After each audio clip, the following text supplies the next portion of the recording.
For almost 30 years, Universal Orlando Resort has hosted the world's premier Halloween event with Halloween Horror Nights, creating highly immersive haunted mazes and entertainment offerings to die for. With Universal continuing to use popular IPs to promote their event and as themes for their haunted mazes, the popularity of Halloween Horror Nights continues to grow and generate nightmares for years to come. But it did not start out this way. Like everything in life, it has a beginning. This is SP History.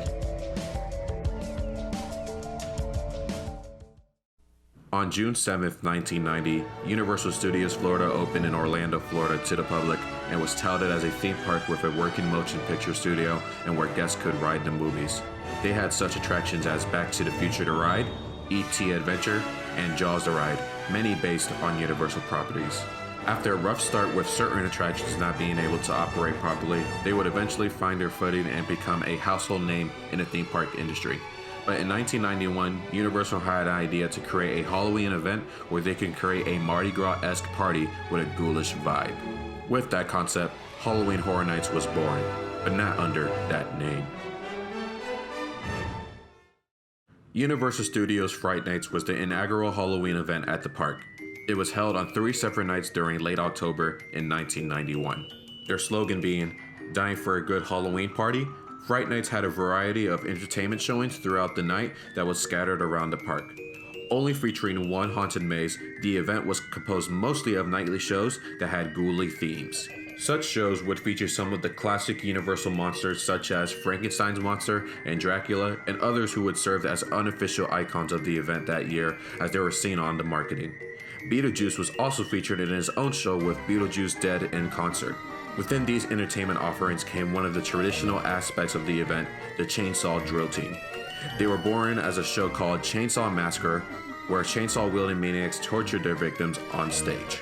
Along with the shows, certain rides were open during the event so guests who prefer to not participate in the Halloween festivities can enjoy other offerings at the park. But like stated before, Fright Nights only had one haunted maze during its run, and it would make its presence known. Dungeon of Terror was the first ever house to be featured at the event, and it was the main attraction during those 3 nights.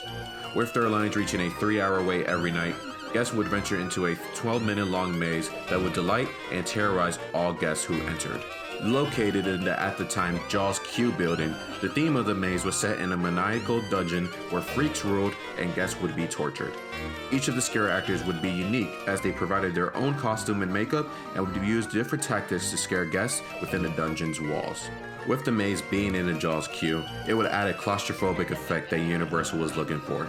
Dungeon of Terror would be the template for many other houses to come of the event and would make the haunted maze the crux of each year.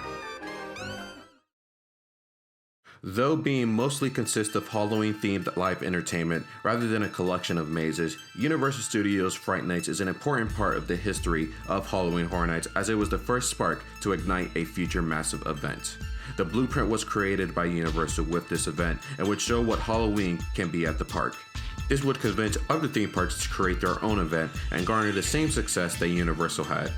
Fright Nights will always be an important aspect of the history of Universal Orlando, and in the years following this event, many more nightmares would be born.